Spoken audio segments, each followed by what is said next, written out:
Chapter 7. Mallory McLeod, blonde and attractive, who loved to wear the latest fashions, and by all measures could have been a model when she was in high school.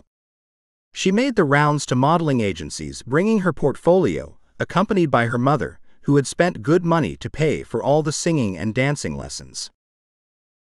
She didn't want to disappoint her mother, so she went along with her mother's dreams. Her mother had been a stage actress, but never quite made it to Hollywood, and had dreams of Mallory becoming what she had always dreamed of but couldn't attain.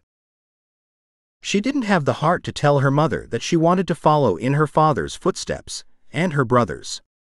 So after high school, she went into criminal law and then became a detective. She thought she should have gone to be an FBI agent, but her father talked her out of it. He wanted her near the family, so she stayed at home in New Jersey and commuted to a Manhattan precinct. Every day she wondered why she didn't go into modeling, especially when she has to be confronted with pictures of dead girls thrown across her desk, and pictures of some who have been missing for generations. "We've got another one for you," Detective Bell said, dropping a picture on her desk. "One more heinous than before. We're never going to catch this scum." "Then what are we doing here? We can't stop these killings. We just go around and pick up the corpses. Did you get me a name of any recently purchased property in the area? Maybe as far back as a year or two." "There only seemed to be one name that comes up, and he's been buying up all the buildings within a square-mile radius. And he moved in about a year ago. That's when the killings began." "Not quite." Mallory sat at the edge of her desk, thumbing through the crime photos. "The killings of the young girls began before he's alleged to buy property in Manhattan. Maybe we're looking for two killers." Detective Mallory leaned near her computer and retrieved a picture of the suspect. "Good-looking guy, isn't he? And he's got money to burn," Detective Bell said, looking at her computer monitor. She thought the same, but didn't want to appear unprofessional. She hadn't got to become a detective on her good looks. Blonde hair and blue eyes. Legs that went on for days, as one detective referred to her, as she promptly warned him not to make that remark again, or any concerning her. Mallory was cold and exact in her work. She didn't care who she had to arrest, she would without hesitation. "On my way home, I'll stop at Mr. Jovani Nightingale's apartment. Just be careful. I can take care of myself." Mallory placed her black leather jacket over her white shirt and pants, and walked out of the station and into her car. She drove through this neighborhood of expensive townhomes and apartments every evening, going back and forth over the George Washington Bridge to New Jersey. Detective Mallory pulled up to a convenient parking space in the circular driveway and stepped out at the front of the building. The doorman opened the door, and she showed him her badge and strode up to the security desk. "I would like to see Mr. Nightingale. Tell him Detective Mallory would like to speak to him." "I have to see if he's in."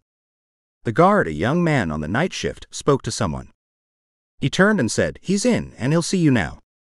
Just get into the elevator, and it will take you up to his residence, and the door will open, and you'll be there." The young man watched her as she strode to the elevator. She didn't have the walk of a beautiful woman who once modeled, but she was all of that, and more.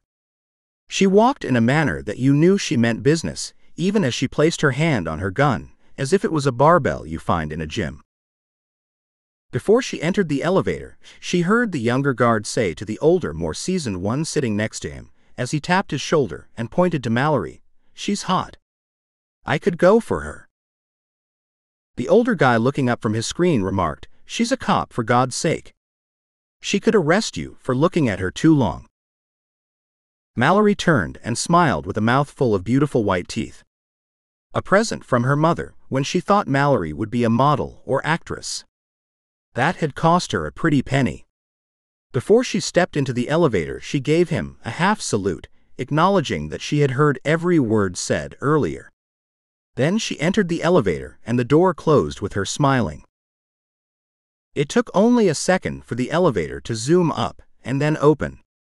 Stepping into a room of black and white Italian marble floors, with expensive furnishing and a grand piano, and expecting to be greeted immediately, she looked around. The floor-to-ceiling windows provided a great view of the Manhattan skyline. A sound came from an intercom. "Please have a seat, Miss McLeod. Would you like a drink or something to eat?" "No, thank you.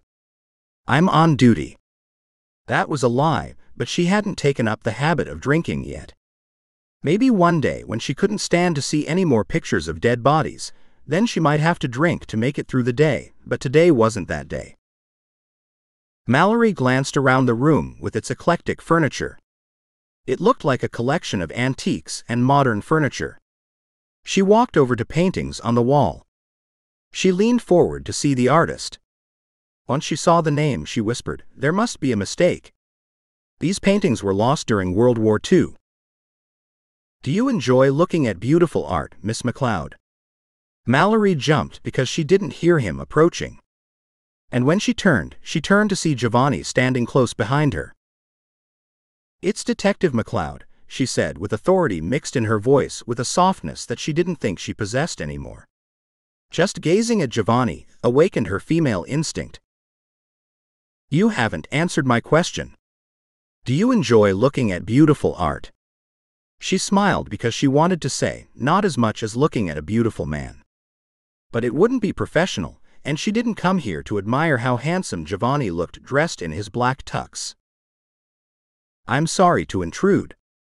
I see that you're going out." "Yes, I am. But I will be more than glad to answer your questions."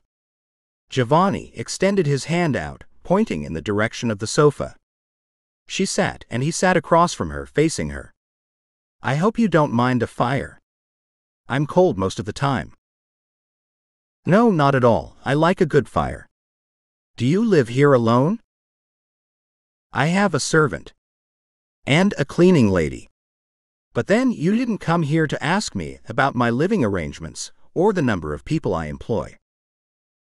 "No, I didn't. I'm here following a tip. There have been killings in this area of men such as yourself. They are rich and alone. However, they are not as young as you, and I suspect that you are never alone." Mallory smiled, thinking that a man like him would have women coming and going. And then she caught herself and sat up straight, in the professional manner she had polished for years. She straightened up, and this time she didn't smile. She didn't want to give the wrong impression. She had worked hard not to give the wrong impression, but he was so damned handsome that she didn't mind him thinking that she was attracted to him. Maybe this one time. Jovani's good looks and charm had clouded many eyes, young and old, male and female, and they were never able to see him for what he was, and that was a vampire. But then Mallory never would have thought about him being a vampire, because there was no such thing as a vampire. "I mean, Mr. Nightingale." He cut her conversation off because he knew what she meant. "Call me Jovani."